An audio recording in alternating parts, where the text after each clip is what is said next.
Hermanos y amigos, existen muchos eventos en nuestras vidas que nos causan mucho dolor. Momentos que nos quitan el sueño y que nos pueden sumergir en un mar de preocupaciones. Existen episodios en nuestras vidas que si pudiéramos hacer 1000 cosas para evitarlos, los hiciéramos. Pero existe algo que viene a nuestra vida de lo cual ninguno de nosotros puede escapar. De lo cual por más que nos escondamos, un día nos va a encontrar. Por más que nos escapemos, por más que lo neguemos y por más que corramos de esta realidad, un día a ti y a mí nos va a encontrar. Y me refiero nada más y nada menos que a la muerte. Alguien decía, la muerte es esa poderosa reina que nos arranca de nuestros brazos a las personas que más amamos. La muerte es aquello que hace temblar al asesino más encallecido. La muerte es algo a lo que jamás nos acostumbramos. Pues, ¿cómo puede un hombre encontrarle beneficio a algo tan devastador como la muerte? El solo hecho de hablar de la muerte es algo que nos espanta. Pero esta es una realidad de la cual ninguno de nosotros podrá escapar.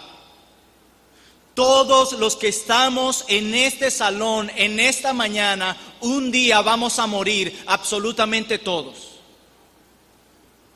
La muerte nos persigue desde el momento en que nacemos. Desde allí nos persigue la muerte. A nosotros nos encanta evadir este tema de la muerte de tal manera que lo disfrazamos con ciertas palabras sutiles. Por ejemplo, nosotros decimos, fulano falleció, doña tal se nos fue, don fulano ya no está con nosotros. Decimos los restos del difunto en lugar de decir el cuerpo del muerto. Y todas estas cosas reflejan nuestro temor a la muerte. Lo más interesante es que la palabra de Dios no disfraza el tema de la muerte. No disfraza las consecuencias terribles que la muerte trae a la vida de los seres humanos. Cuando Lázaro, el buen amigo del Señor, había muerto y Cristo llega, le dice que ya Lázaro yedía porque tenía muchos días allí. La Biblia nunca ha disfrazado ese tema. La muerte no huirá de nosotros si dejamos de pensar en ella o si dejamos de hablar de ella. No huirá de nosotros. Una persona escribió, come adecuadamente, haz ejercicio y muérete a pesar de todo. Y decía alguien que esta no es una frase que encontramos en los gimnasios de hoy. ¿Verdad que no? Y eso es precisamente lo que Salomón, continuando hoy con nuestra serie del libro de Eclesiastés, quiere enseñarnos en esta mañana. Y deseo que por medio de la palabra de Dios, cada uno de nosotros hoy reciba una porción de realidad. Eclesiastés capítulo 2, versículos 12 al 26.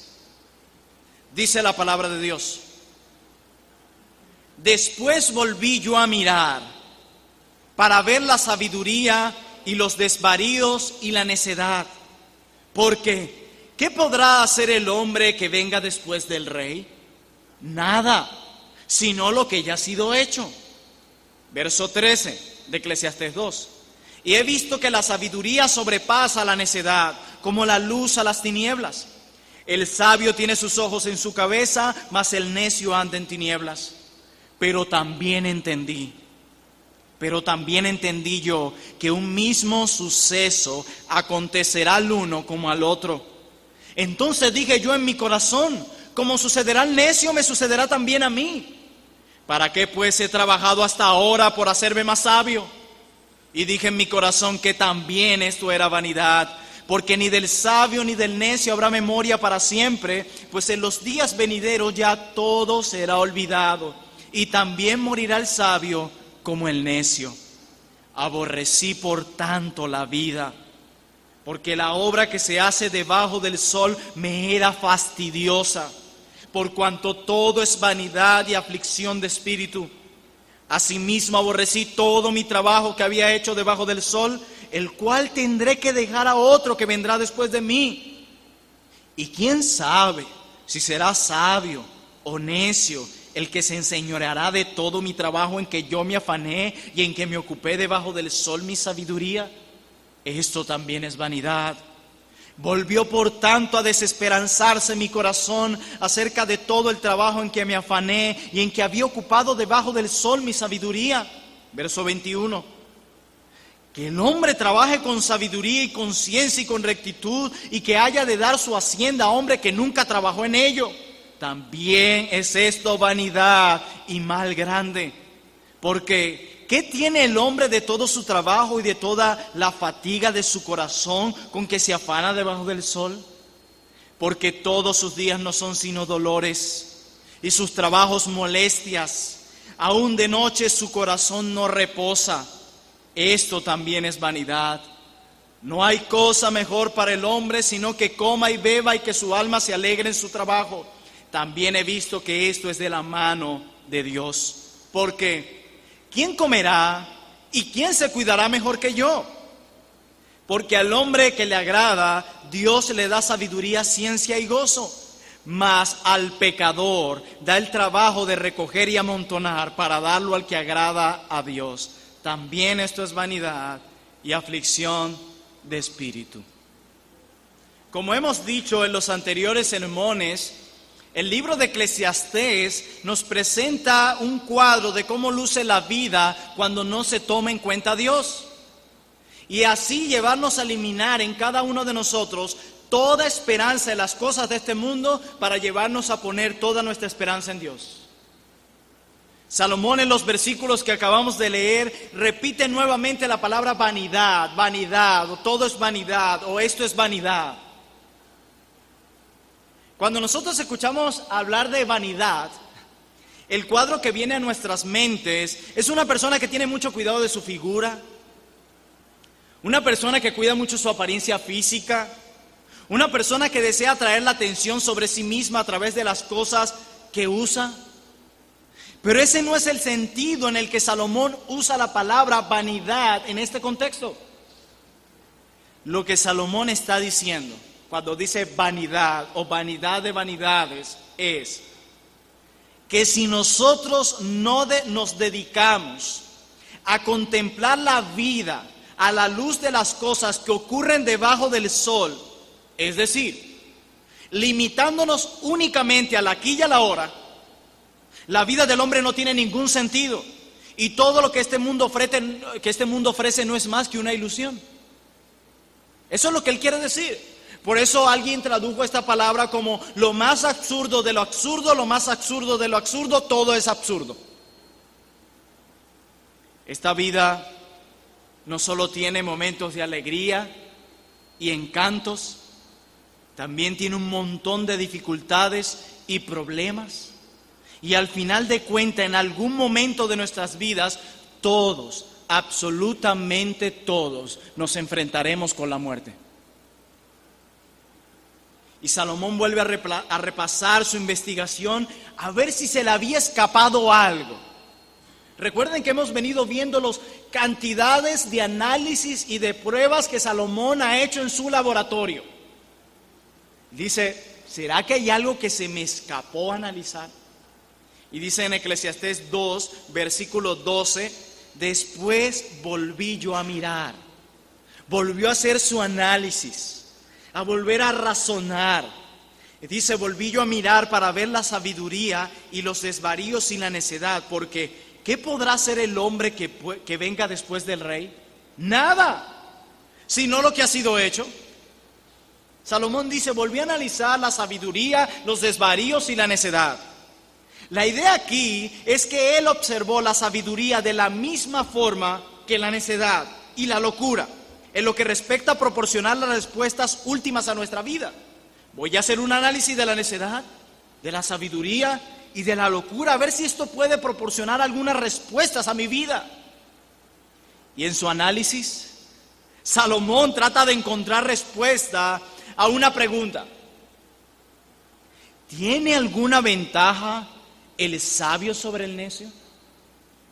¿Tendrá alguna ventaja aquel que se esfuerza día a día por hacer las cosas correctamente sobre aquel que no le importa hacer las cosas sabiamente?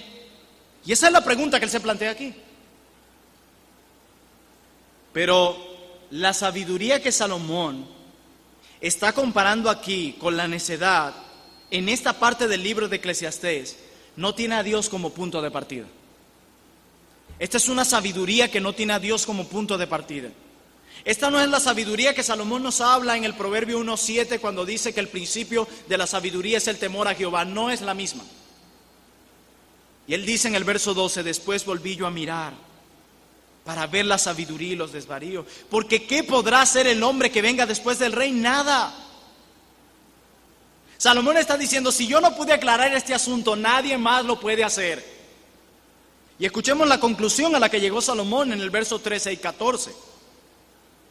Y he visto que la sabiduría sobrepasa la necedad como la luz a las tinieblas. El sabio tiene sus ojos en su cabeza, mas el necio anda en tinieblas. Pero también entendí yo que en un mismo suceso acontecerá al uno como al otro. Aunque todo es aflicción de espíritu, en el análisis de Salomón no hay duda que la sabiduría sobrepasa la necedad. No hay duda. Aun cuando sabemos que todo es aflicción de espíritu, no hay duda. Por eso un siervo del Señor decía, la vida de los necios es como la de un individuo que va caminando por un terreno pedregoso, con precipicios de ambos lados y con los ojos vendados. Así es la vida del necio. Verso 15 de Eclesiastés 2. Entonces dije yo en mi corazón, como sucederá al necio, me sucederá también a mí. ¿Para qué pues he trabajado hasta ahora por hacerme más sabio? Y dije en mi corazón que esto también era absurdo. Es lo que quiere decir. A pesar de estas ventajas que acabamos de mencionar, al sabio y al necio le espera el mismo destino. Alguien decía, en la tumba el necio y el sabio se encuentran. Allí. La tumba no hace acepción de personas. Tanto el necio como el sabio en la tumba se encuentran. El más rico de este mundo con el mayor de los mendigos en la tumba se encuentran. La analfabeta y el summa cum laude en la tumba se encuentran. Bien decía alguien, todos los logros y títulos académicos que el sabio llega a alcanzar en el cementerio pierden vigencia. Allá no se renuevan los títulos. Un día nuestros cuerpos, mis amados hermanos y amigos, serán comidos por gusanos. Y el gusano no va a distinguir el sabor del cuerpo del rico con el sabor del cuerpo del pobre. Dice un comentarista, la muerte le roba al hombre la razón de ser, le roba su dignidad. Eso hace la muerte. Verso 16 de Eclesiastés capítulo 2. Porque ni del sabio ni del necio habrá memoria para siempre. Pues en los días venideros ya todo será olvidado y también morirá el sabio como el necio. Aborrecí por tanto la vida, porque la obra que se hace debajo del sol me era fastidiosa, por cuanto todo es vanidad y aflicción de espíritu. Amados hermanos y amigos presentes en esta mañana, la sabiduría tiene sus ventajas sobre la necedad, pero no es la clave para descubrir el propósito y la verdadera satisfacción en nuestras vidas. Eso no cambiará la realidad acerca de la brevedad de nuestra vida, el ser más sabio que los demás. Eso no cambiará nada porque el necio y el sabio morirán igualmente. La vida es temporal para el sabio y para el necio. Y dice que un día serán olvidados. Eso dice la Escritura. Hermanos, luego de nuestra muerte, Los primeros días nos recordarán y seremos motivo de muchas lágrimas, pero un día seremos olvidados. Un día seremos olvidados. Y Salomón dice: aborrecí por tanto la vida. Impresionante leer esto en un libro de la Biblia. Aborrecí por tanto la vida. Y un comentarista dijo sobre esa frase: rechazó la vida como un fin en sí misma. En lugar de una declaración de pesimismo, es la sana conclusión de que hay algo más importante que la mera existencia física. Hay algo más importante. Bien dijo alguien: esa es la trampa. Aborrezco la vida, pero le tengo miedo a la muerte. Veí hace poco un episodio en una película donde un hombre se para a la orilla de un puente y se va a lanzar, se va a suicidar. Pero al lado de él había un hombre convertido como en una especie de monstruo. Y cuando este se va a lanzar, esa persona le dice: ¡Ey! Este se asustó y salió corriendo. No se lanzó. Dice: pero no aborrecías la vida, no querías quitarte la vida. Eso mismo, esa es la trampa, como dijo alguien. Aborrezco la vida, pero le tengo miedo a la muerte. Hermanos, pero a pesar de toda esta parte que hemos estudiado del discurso de Salomón, no termina allí. Ahora Salomón considera la muerte sobre el trabajo que hacemos. Mire lo que dice el verso 18 de Eclesiastés 2. Asimismo aborrecí todo mi trabajo que había hecho debajo del sol, el cual tendré que dejar a otro que vendrá después de mí. Hermanos, muchas personas tratan de encontrar propósito a su vida y plena satisfacción a la misma por medio del trabajo. Conozco de muchas personas que han hecho del trabajo su hogar. Inclusive personas que llegan a sus casas luego de varias horas de trabajo a seguir conversando del trabajo, a seguir pensando en el trabajo e inclusive a seguir trabajando. Y su hogar ya no es su hogar, sino otra sede de su negocio. Yo recuerdo hace unos años, cuando mi esposa y yo teníamos nuestra empresa, mucho tiempo antes de dedicarme de lleno al ministerio pastoral, y nosotros trabajamos desde casa. Y al terminar nuestra rutina de 8 a 9 horas diarias, a veces según el volumen de trabajo que teníamos, nos tocaba trabajar toda la noche sin descanso. Y luego, por la providencia de Dios, compartíamos un local con otras personas. Y al llegar a la casa, recuerdo que solo llegábamos a conversar sobre el trabajo e incluso muchas veces a adelantar trabajo. Y nuestra relación con Dios y nuestra vida matrimonial había pasado a segundo plano. El trabajo llegó a ocupar el primer lugar en nuestras vidas. Ya no nuestra comunión con Dios, lo más importante. Y en segundo lugar, nuestra relación matrimonial habían pasado a segundo plano. Pero en un momento, el Señor nos confrontó por medio de su palabra, recordándonos nuestras prioridades. Y nuestro hogar, recordándonos Dios que nuestro hogar no debía convertirse en otra sede de nuestro trabajo. El hogar es el hogar, el trabajo es el trabajo. Y muchas personas viven totalmente entregadas y afanadas en el trabajo y tratando de encontrar satisfacción en el trabajo. Y es lamentable el que muchos se dejen arrastrar por esta mentira que nuestra sociedad nos vende. ¿Cuál mentira?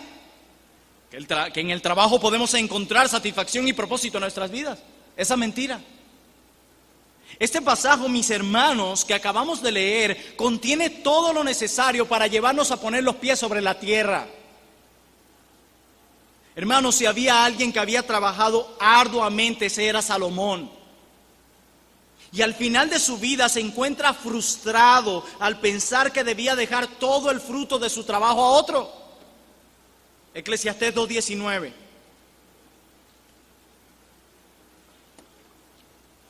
Y quién sabe si será sabio o necio el que se enseñoreará de todo mi trabajo, en que yo me afane y en que me ocupé debajo del sol mi sabiduría. Eso también es vanidad.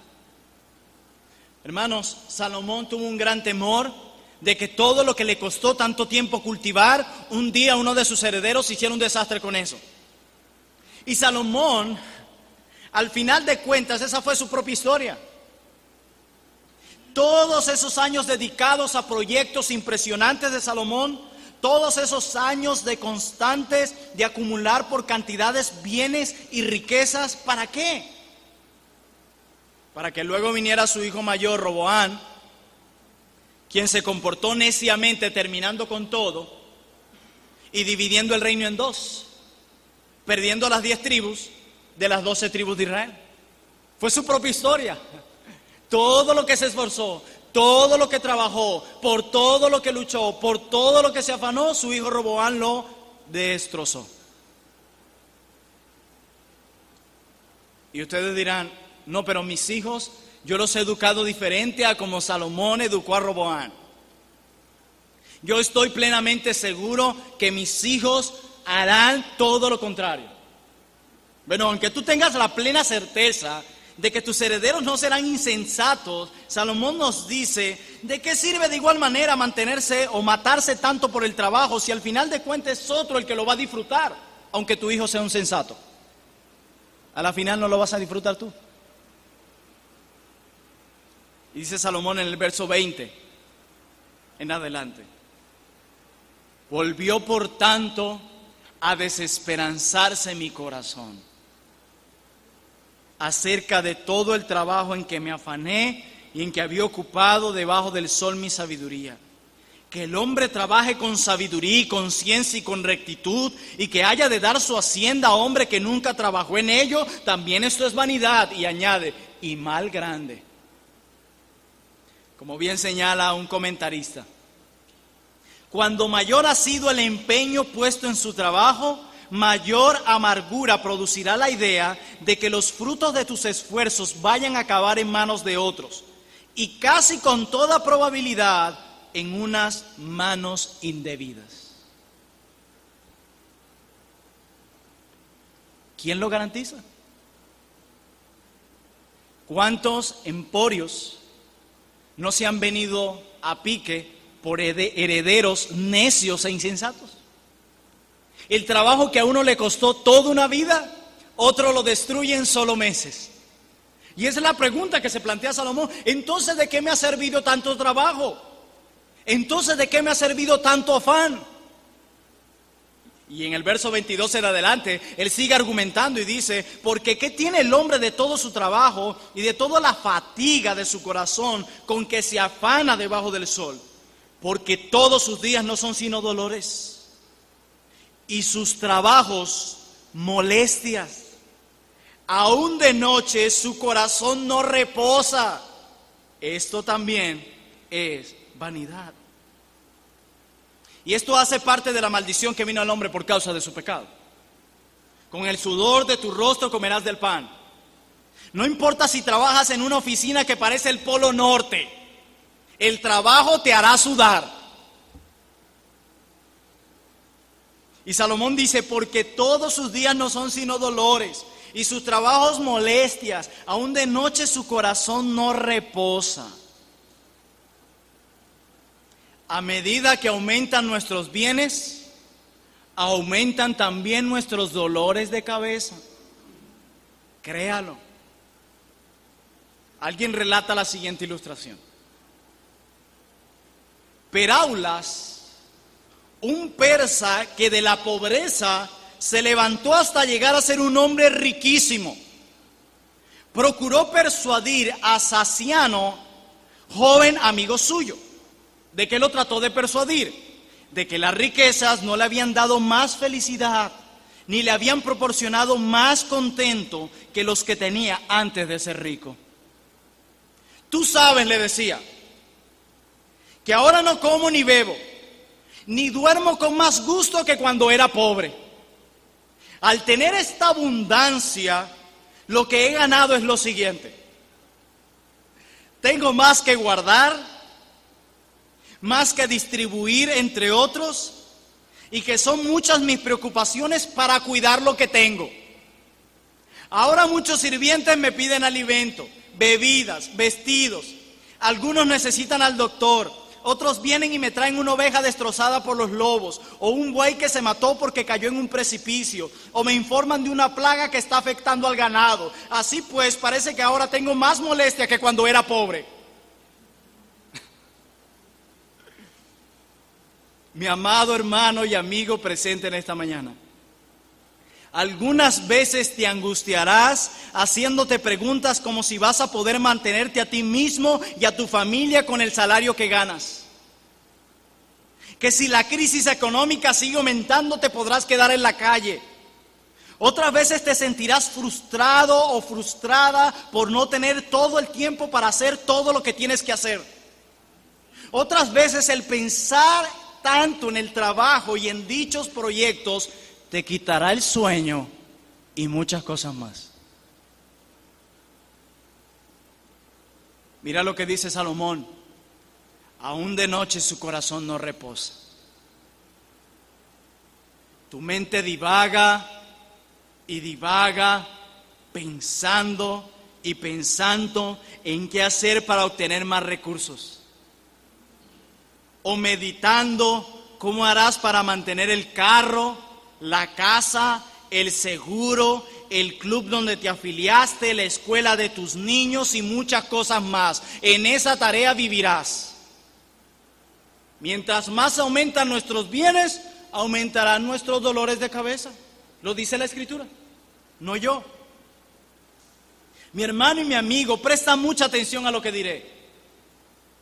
Por más que te afanes, viniste a este mundo sin nada y sin nada te vas a ir.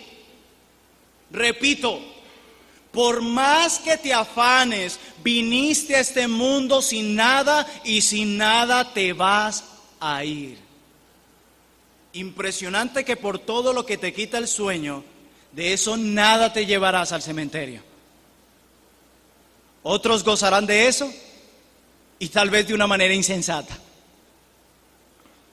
Eclesiastés 2, verso 24 en adelante.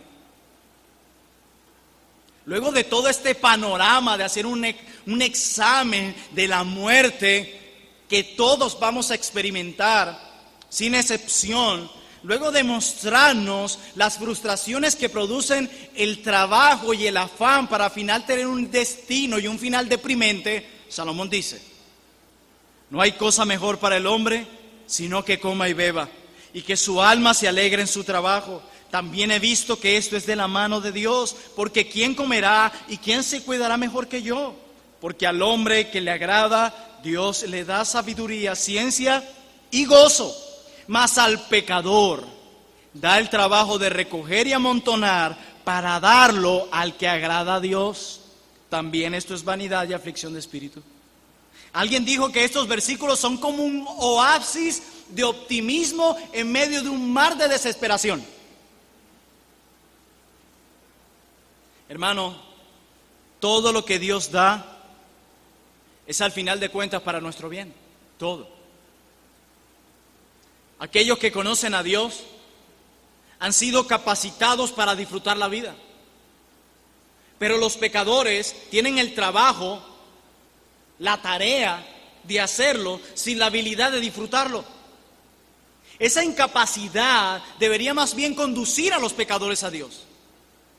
Salomón entendió que el verdadero deleite en la vida proviene de disfrutar todas estas cosas como regalo de Dios.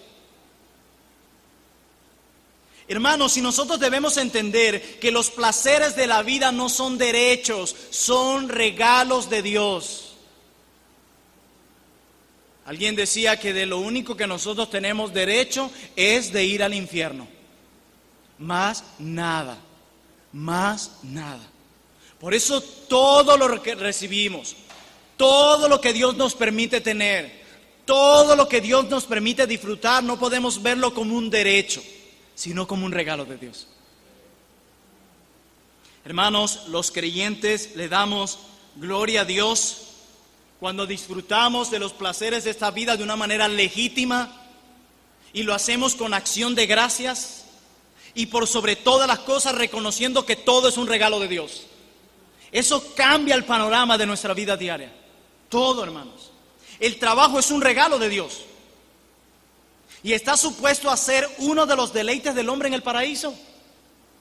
El trabajo puede llegar a ser algo disfrutable siempre y cuando lo hagamos para agradar a Dios. Como dice Colosenses, todo lo que hagamos, hagámoslo como para el Señor y no como para los hombres. Y está en el contexto de esto. Muchos de repente llegan cada día a abrir las puertas de su negocio o a llegar a sus trabajos pensando en la recompensa que van a recibir en 15 días. Y por eso cuando no la reciben viven frustrados. Muchos llegan cada día a su trabajo con la esperanza de ser tratados bien por pecadores que más bien necesitan ser evangelizados. Y cuando estos no los tratan bien, viven frustrados. Pero cuando yo abro las puertas de mi trabajo cada mañana y llego a mi empleo cada mañana y lo hago con el enfoque de agradar a Dios, eso cambiará la perspectiva de tu día, así sea un desastre. Así todo sea nada y más que nada. Señor, lo he hecho para agradarte a ti. Y tú de este mal tienes una preciosa costumbre, y es sacar un bien de todo mal. Y dice, mas al pecador da el trabajo Dios de recoger y amontonar para darlo al que agrada a Dios. Esto es impresionante. La primera vez que yo leí este texto, hace muchos años, yo estaba pasando por una situación difícil y Dios de manera maravillosa prosperó a un incrédulo para ayudarme. Y en muchas ocasiones el pecador trabaja y de ese trabajo muchas veces el justo se beneficia. Porque Dios es soberano y hace todo como Él quiere. Hermanos y amigos, en lugar de perseguir las riquezas y los placeres de este mundo caído, debemos perseguir a Cristo, ir tras Él, correr y caer rendidos a sus pies, en lugar de estar corriendo tras el viento. Nosotros debemos dar gracias por la vida que Dios nos da. Cuando llegue ese día en el que nos toque morir, a cada uno de nosotros podemos morir tranquilos, podemos morir en paz, porque sabemos que iremos a la presencia de Dios. Sin Cristo, el pensar en la muerte resulta en aflicción, en frustración, en ansiedad y en depresión, cuando Cristo está fuera de la ecuación. Pero en Cristo podemos decir, para mí el vivir es Cristo y el morir ganancia. Cristo hace una diferencia cuando Cristo entra en la ecuación de nuestras vidas. Hermanos, porque lo que hace la diferencia en nuestro peregrinaje en esta tierra es Cristo y solo Cristo. Los cristianos podemos ver la realidad de la muerte desde otra perspectiva, con otros ojos. Hace muchos años, una de mis luchas más grandes fue esta. Mi miedo a la muerte era horrendo. No dormía, no descansaba, pensando en la muerte. Me imaginaba cada episodio constantemente. Sentía que cada minuto que me levantaba a ese día yo iba a morir de una manera fuerte. Eso me introdujo y me sumergió hasta tocar fondo en la depresión y en la ansiedad. Un año. Y un día, providencialmente, viendo un sermón, veo una serie que dice, cuando las emociones gobiernan, el cristiano y la depresión. De un hombre a quien respeto y estimo mucho. Y ese día escuché uno y cada uno. Y cada texto bíblico golpeaba como un martillo en mi corazón. Y al final de cuentas, mi resultado fue, he sido un incrédulo ante Dios. No he creído a las promesas de Dios. No he puesto mi esperanza en Dios. No he creído que Él está en control de las cosas. No he creído que su palabra es suficiente para santificarme y llevarme hacia adelante. No le he creído a Dios. Y de ahí en adelante vi la muerte desde otra perspectiva. Y Dios hasta el día de hoy ahora puedo decir, para mí el vivir es Cristo y el morir es ganancia. Hace unos días hablaba con mi esposa de la muerte. Me decía, no, cállate. No hables de eso. No, quiero que hablemos de la muerte. Yo sabía lo que iba a predicar hoy.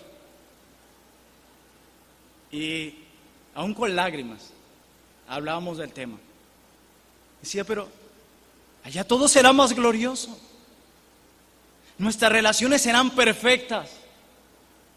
Seas tú que te adelantes o yo, ten la plena certeza que nos veremos y allá todo será más glorioso.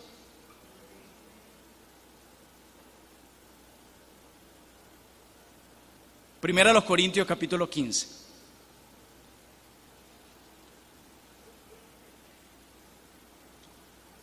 Primera carta de Pablo a los Corintios capítulo 15, versículos 55 al 58. Primera a los Corintios 15, versículos 55 al 58 declara: ¿Dónde está, oh muerte, tu aguijón? ¿Ven cómo se ve la muerte, cómo luce cuando Cristo está en la ecuación? ¿Dónde está, oh muerte, tu aguijón? ¿Dónde, oh sepulcro, tu victoria? Ya que el aguijón de la muerte es el pecado y el poder del pecado la ley.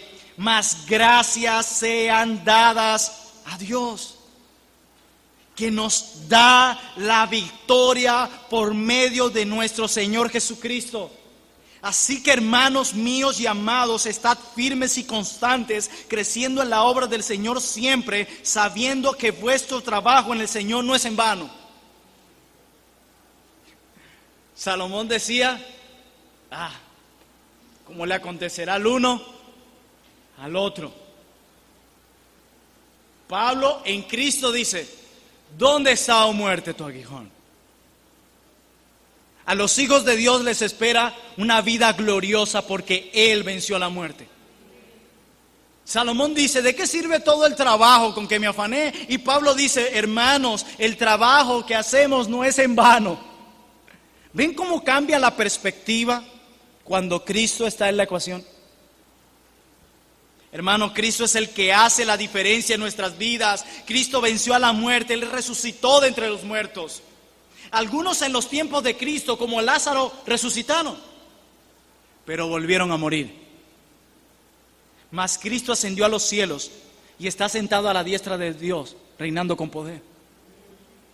Hermanos, el hombre sin Dios vive para sus propios deseos.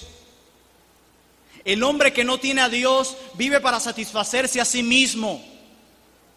Mas en Cristo el verdadero creyente vive para la gloria de Dios. Ya no es lo que a mí me agrada, sino lo que a Él le agrada. Sea mientras siga en este mundo, o sea que esté al borde de la muerte, sea que esté desempleado o con un empleo, la gloria de Dios debe ser mi prioridad. Un siervo del Señor cuenta lo siguiente.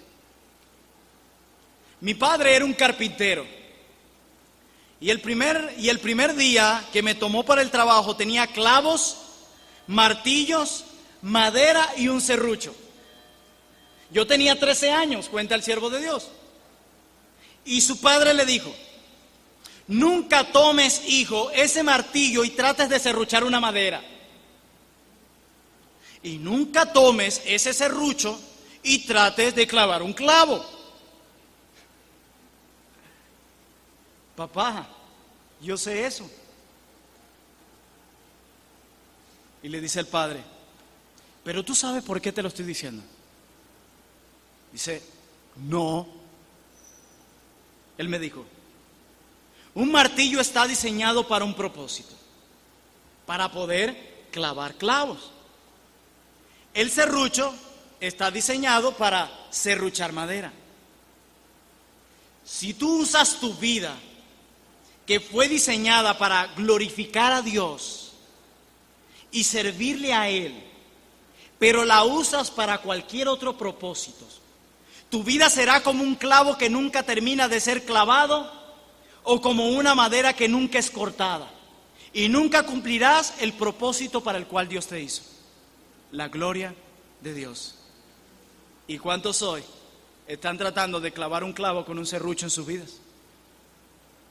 Haciendo un propósito en sus vidas contrario al propósito para el cual Dios lo ha llamado.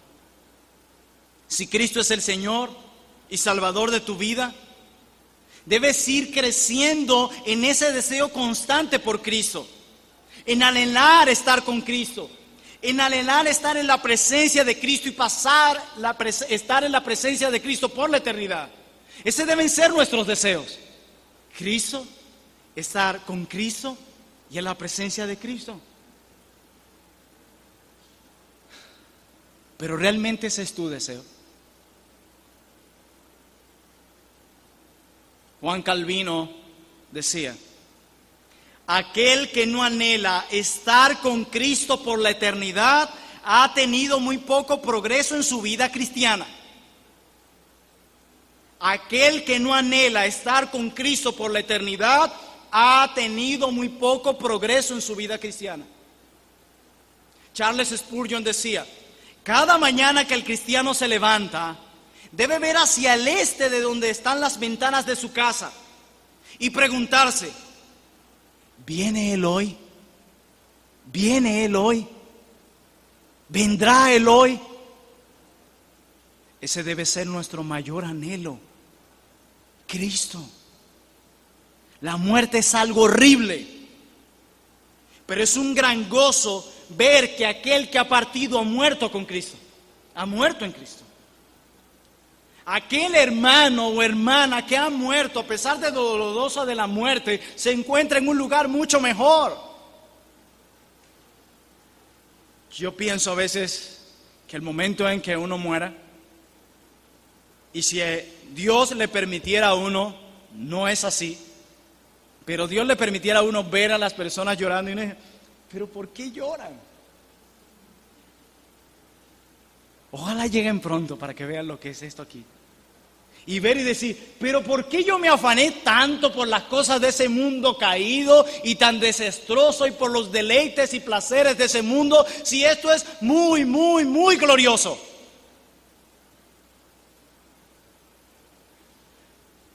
Hay dos cosas por lo que la muerte es ganancia: por aquello que dejamos atrás y por lo que recibiremos. El problema es que no queremos dejar muchas cosas atrás. Y créanme, al reino de los cielos no se entra con mucho equipaje, se entra sin nada. Y muchos quieren entrar con... No hay pase. Quiero decirte algo en esta mañana. Si para ti el vivir no es Cristo, nunca para ti el morir será ganancia. Si para ti el vivir no es Cristo, el morir nunca será ganancia. El doctor Joel Beeke decía: no construyas tu nido en ningún árbol en esta tierra, porque Dios ha entregado toda esta foresta a la muerte. Busca tu tesoro en el cielo, donde la polilla y el orín no corrompen, donde los ladrones no penetran para robar. Busca tu vida solamente en Jesús. Acompáñenme a Juan 11, versículo 25. Juan 11, 25. Quiero, para cerrar, que veamos estos versículos tan impactantes y tan necesarios, luego de haber escuchado un tema tan vital como el tema de la muerte. Le dijo Jesús: yo soy la resurrección y la vida. El que cree en mí, aunque esté muerto, vivirá. Y todo aquel que vive y cree en mí no morirá eternamente. ¿Crees esto? En el Evangelio de Juan, la vida eterna es estar en comunión con Cristo y conocer a Cristo. ¿Qué entendemos por la vida eterna?